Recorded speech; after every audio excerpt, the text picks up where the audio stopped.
Quand nous sommes enfants, nous aimons nous faire peur.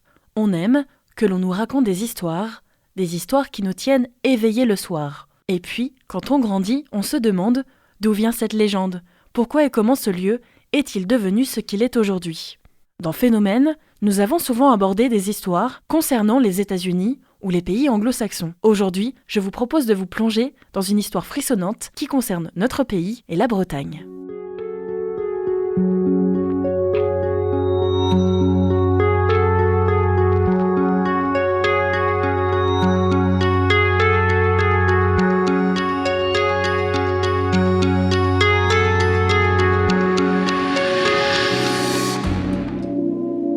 Bienvenue dans Phénomène sur Westrack Radio, votre émission qui décortique les mystères et événements les plus intrigants de notre civilisation. On les appelle les 3 pendus de Monteurfil, 3 femmes accusées, jugées sans procès, privées de tout répit dans les derniers jours de l'occupation.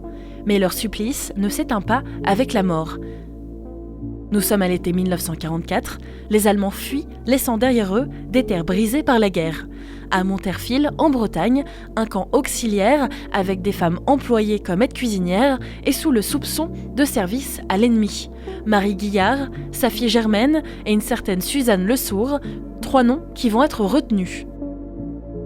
Dans ce chaos de fin de guerre, un groupe de résistants, ivres de vengeance et ivres de certitude, vient les chercher. Elles sont alors tondues, humiliées, leurs vêtements sont lacérés, peintes de la croix gammée, exposées nues en plein soleil, face à l'église du bourg et regardées comme du bétail. Elles restent là immobiles, sous le poids des regards, attachées comme des carcasses suspendues à la honte. Les accusations ne sont portées que sur des rumeurs, pourtant, les résistants sont sûrs. On les force alors à avouer, on les force à parler, sous les coups, les insultes et la peur. On les mène alors jusqu'au bois, là on creuse 3 tombes devant elles, avant de leur ordonner de creuser elles-mêmes ces tombes. Les 3 femmes sont pendues.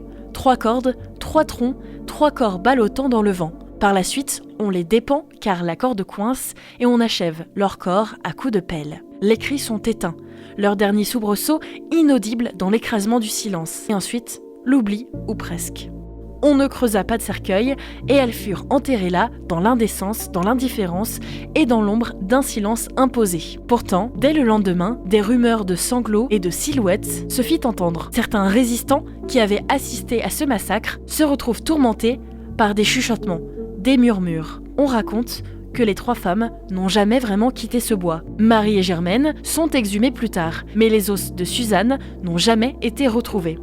Certains disent qu'elle hante encore ces bois, marchant entre les arbres sanglotants. Des années plus tard, des recherches sont menées dans les bois pour retrouver les restes de cette femme. La commune tente un geste, une plaque est dévoilée en 2016 en leur honneur. Marie, Germaine, Suzanne, 3 prénoms gravés comme une brèche dans le silence. On raconte qu'encore aujourd'hui, leur esprit hante les bois.